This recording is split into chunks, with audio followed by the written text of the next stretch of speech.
सरत्या 2024 या वर्षाने आयुष्यात खूप काही शिकवलं. काही जवळच्या तर काही स्वार्थी लोकांनी त्यांचं खरं रूप समोर आलं, फसवलं, जवळ केलं. असं तुमच्यासोबत पण घडलंय ना?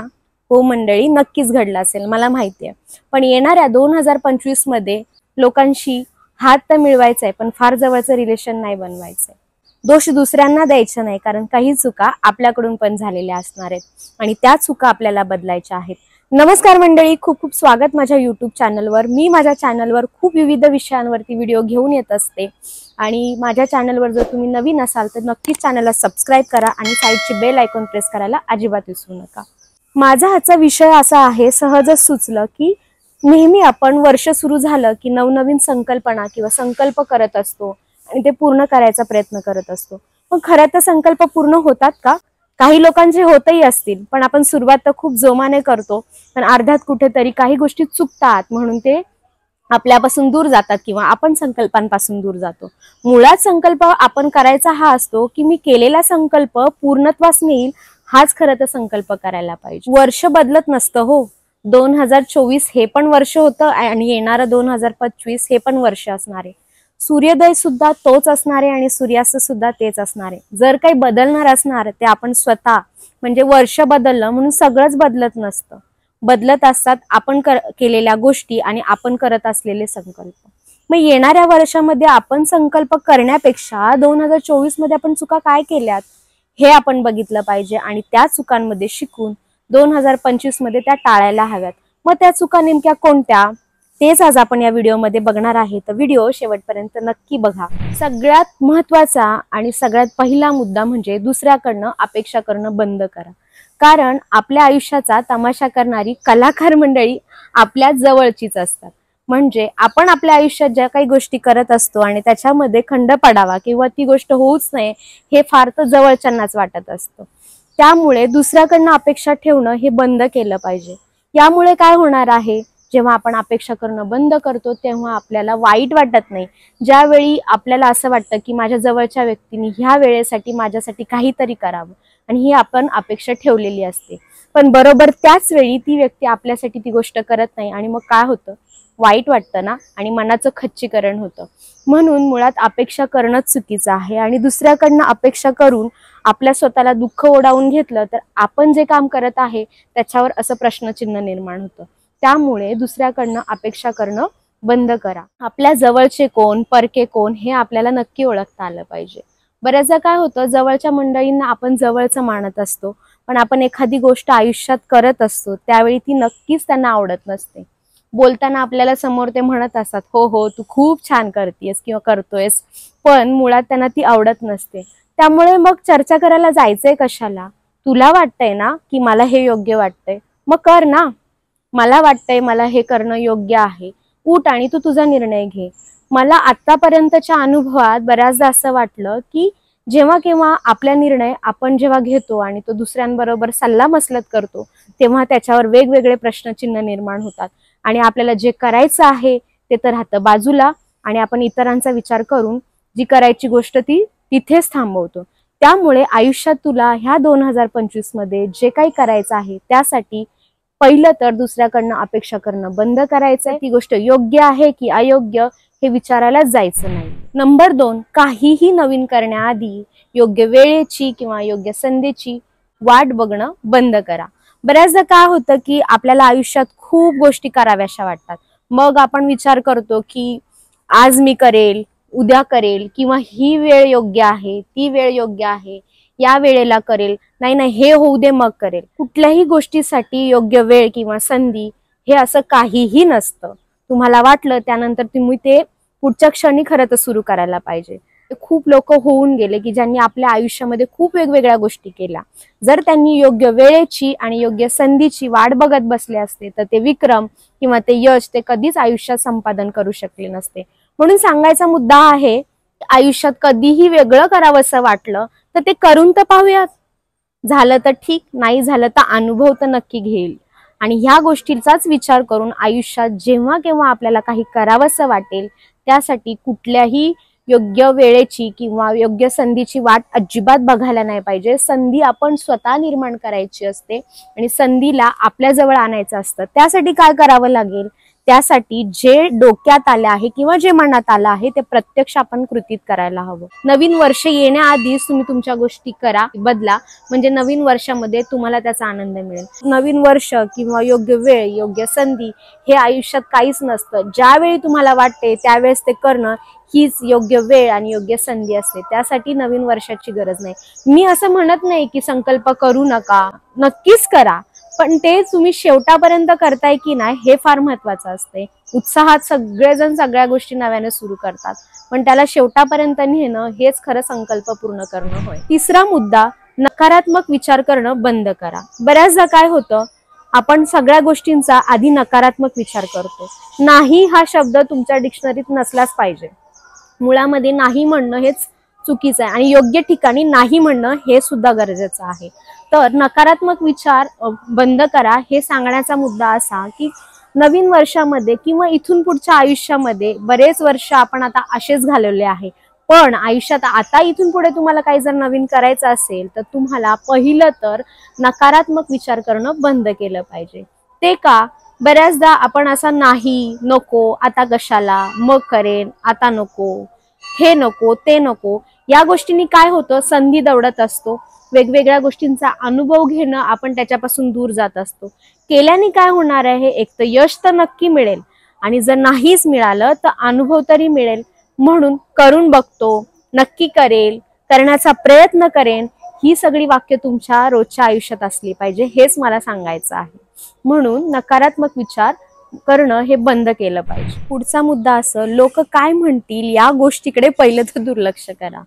आयुष्यामध्ये आपण बऱ्याचदा गोष्टी करताना लोक काय म्हणतील याचा विचार करून आयुष्यात आपणच काय म्हणतोय हे बघणं आणि हे ऐकणं बंद करतो. लोक काय म्हणतील ह्या गोष्टीचा विचार करत आपल्या गोष्टी आपण कधीच थांबवायच्या नसतात, त्या करतच राहायच्या. लोक म्हणायलाच असतात, म्हणू द्यात त्यांना काय म्हणायचंय.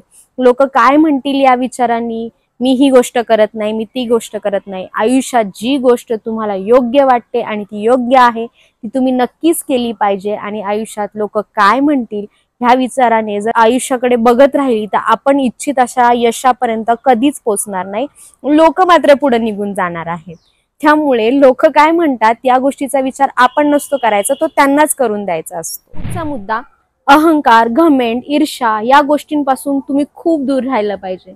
मुळात अहंकार माणसाला संपवत असतो आणि अहंकाराने बऱ्याचशा गोष्टी आपल्या नष्ट पावतात किंवा त्या होतच नाहीये.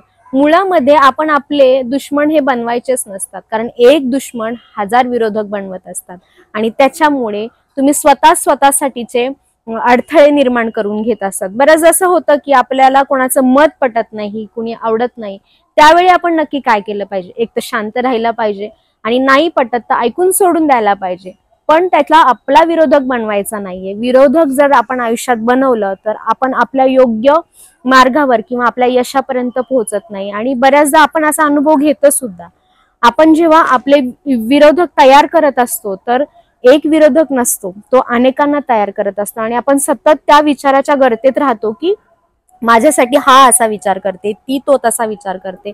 पण मुळात तसं नसतं. ती गोष्ट जाग्यावर तुम्हाला संपवायची. मग काय करायचंय?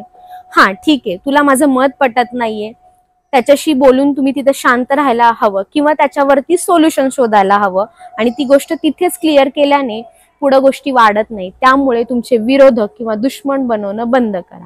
घमेंड आणि अहंकार म्हणजे कुठल्याही गोष्टींचा अहंकार तुम्हाला नसला पाहिजे, कारण देणाराही तोच आहे आणि घेणाराही तोच आहे. घमेंड करायची कशावर आहे?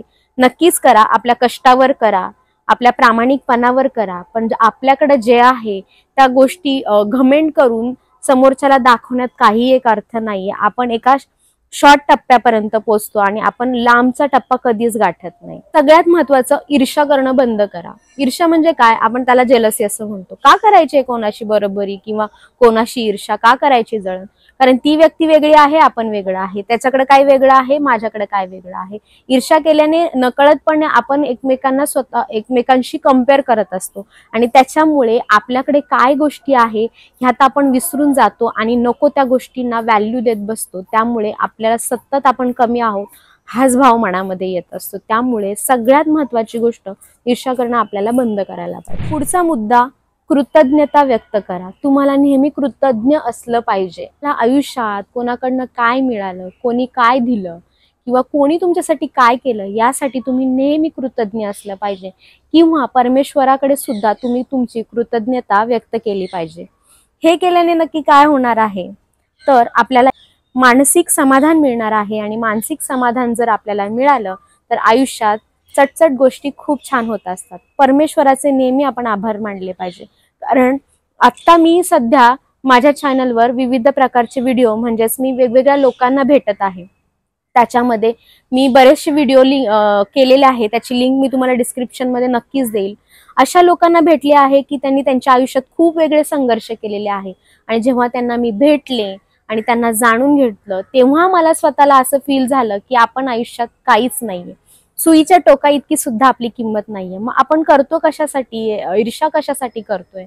पण मग आपल्याला देवाने जे काही दिलं आहे त्यासाठी आपण कृतज्ञ असायला हवं ना। म्हणून सतत कृतज्ञता व्यक्त करा, जेणेकरून सकारात्मक गोष्टी तुमच्यासोबत नेहमी घडत जातील। कृतज्ञ असणं फार गरजेचं आहे। मग कृतज्ञता व्यक्त करायची कशी? आजचा दिवस परमेश्वरा तू खूप छान माझ्यासाठी घालवलेला आहे, त्यासाठी मी तुझा मनापासून कृतज्ञ आहे। जसे की तू मला आयुष्यात खूप काही गोष्टी दिलेल्या आहेत, त्यासाठी मी कृतज्ञता आहे।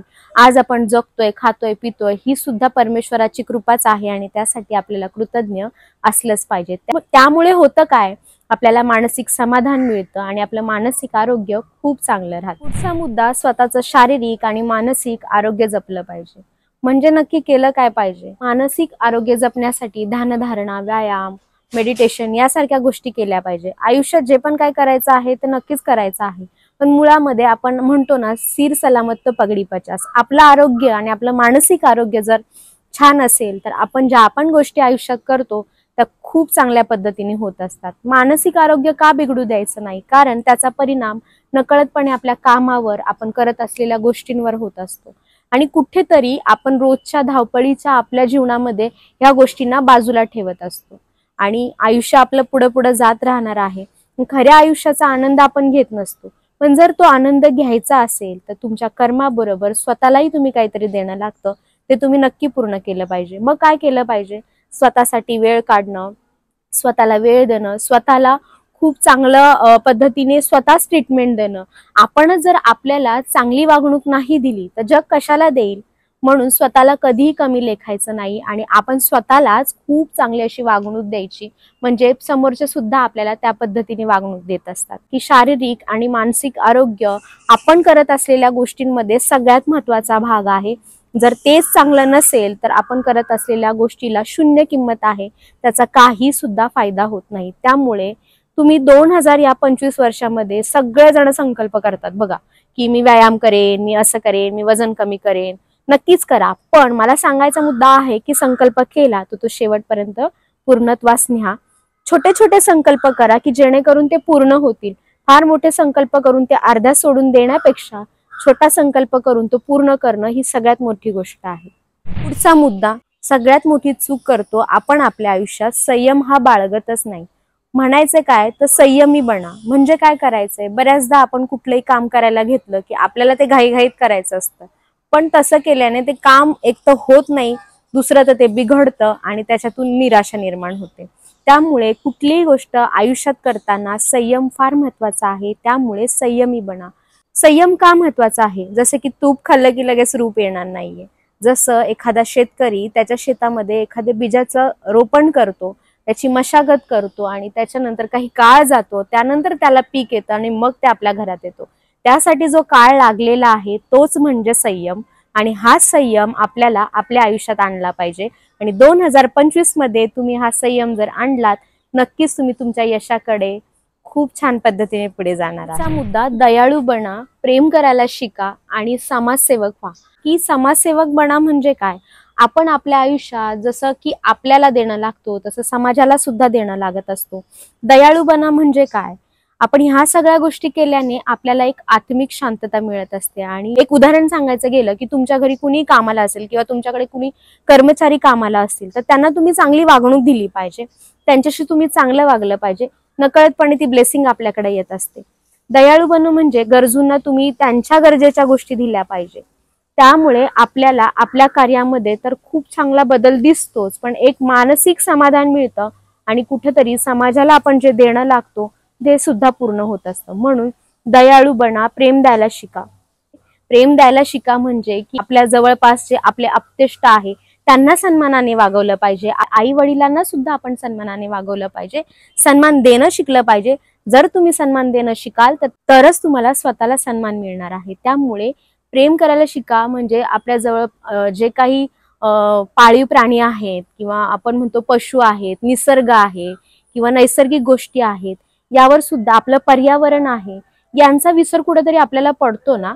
का पडतो? आणि त्याला आपण आपल्या जीवनाचा कुठेही घटक मानत नसतो. आणि परमेश्वराने, निसर्गाने आपल्याला खूप भरभरून गोष्टी दिलेल्या आहे, पण नकळतपणे आपल्याकडून त्याचा अपमान घडत असतो. तो आपल्याकडून घडू नये हेच मला सांगायचं आहे. त्यामुळे आपण जगत असताना आपल्या जवळच्यांचा किंवा निसर्गाचा आपल्याकडनं अपमान होणार नाही याची सुद्धा काळजी घेतली पाहिजे. स्वतःच्या स्वार्थासाठी आपण संकल्प सगळे करत असतो की माझं हे घडावं, मी इतके पैसे कमवावे, मी इतकं मोठं व्हावं, माझ्याकडनं ते घडावं. पण माझ्या हातातून सत्कर्म, सत्कार्य ह्या गोष्टी घडाव्यात यासाठी किती लोक संकल्प करतात?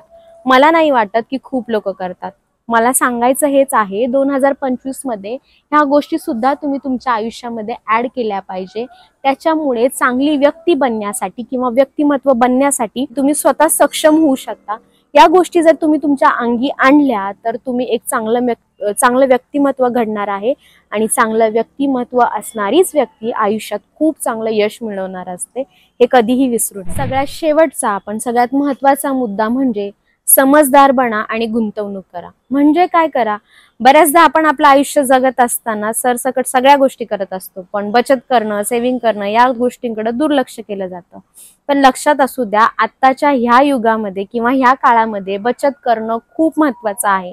आयुष्यात इतर गोष्टी होत राहतात, पण सेव्हिंग करणं, बचत करणं खूप महत्त्वाचं आहे. त्यासाठी योग्य ठिकाणी तुमची सेव्हिंग असली पाहिजे. बऱ्याचदा आपण काय करतो की कोणी काहीतरी सांगितलंय आणि कोणीतरी कुठली योजना सांगितली आणि त्यात पैसे अडकवले. पण स्मार्ट वर्क तुमचं झालं पाहिजे. स्मार्टली तुम्ही तुमची गुंतवणूक केली पाहिजे, विचार करून केली पाहिजे. गुंतवणूक करणं किंवा बचत करणं हा एक वेगळाच अभ्यास आहे आणि त्या अभ्यासाला सुद्धा तुम्ही तुमच्या आयुष्यात महत्त्व दिलं पाहिजे. आणि ते करून आयुष्यात तुम्ही बचत ही नक्की केली पाहिजे, कारण सरत्या वेळेत किंवा सरत्या काळात तीच तुमच्या कामाला येणार असते. आणि बचत करणं ही सगळ्यात महत्वाची गोष्ट आयुष्यात यासाठी आहे की स्वतःसाठी काहीतरी राखून ठेवणं. रोजच्या या आयुष्यामध्ये ही सवय तुम्हाला लावून घेतली पाहिजे, कारण बचत करणं आत्ताच्या काळामध्ये खूप महत्वाचं झालं आहे. त्यामुळं मी म्हणतानाच असं म्हणाली की समजदार बना आणि मग गुंतवणूक करा. कारण बघताय तुम्ही, शॉर्टमध्ये पैसा कमवणं, शॉर्टमध्ये पैसा कसा वाढवणं या गोष्टी करत असतात. मला तसं अजिबात म्हणायचं नाही. करा, गुंतवणूक करा, पण समजदारपणे करा की कुठे पैसे अडकवल्याने आपल्याला त्याचा बेनिफिट किंवा त्याचा मोबदला आपल्याला मिळणार आहे. या गोष्टींचा विचार करून येणाऱ्या 2025 मध्ये समजदारपणे, खूप स्मार्टली विचार करून गुंतवणूक करणं सुरू करा. शेवटी सांगायचं असं की 2024 मध्ये ज्या चुका केल्या त्या 2025 मध्ये अजिबात करायच्या नाहीयेत. मग काय करायचंय? जे मी व्हिडिओमध्ये सांगितले त्या गोष्टी तुम्ही नक्कीच करून बघा आणि नक्कीच तुम्हाला तुमच्या आयुष्यामध्ये बदल झालेला जाणवेल. हा व्हिडिओ तुम्हाला थोडासा वेगळा वाटला असेल, कारण बऱ्याचदा पॉझिटिव्हली संकल्प कसे करायचे अशा पद्धतीचे व्हिडिओ आपण बघत असतो. पण ह्या व्हिडिओमध्ये मी जी रियालिटी आहे किंवा सत्य परिस्थिती आपल्यासोबत प्रत्येक वर्षात घडत असते तोच सांगण्याचा प्रयत्न केलेला आहे. तर हा व्हिडिओ तुम्हाला आवडला असेल तर नक्कीच लाईक करा आणि तुमच्या प्रियजनांबरोबर तो शेअर करा. आणि व्हिडिओ खाली तुमचं मत मांडायला अजिबात विसरू नका. कमेंटच्या स्वरूपात तुमची प्रतिक्रिया माझ्यासाठी खूप महत्त्वाची आहे. आणि हा व्हिडिओ तुम्ही शेवटपर्यंत बघितल्याबद्दल खूप खूप धन्यवाद.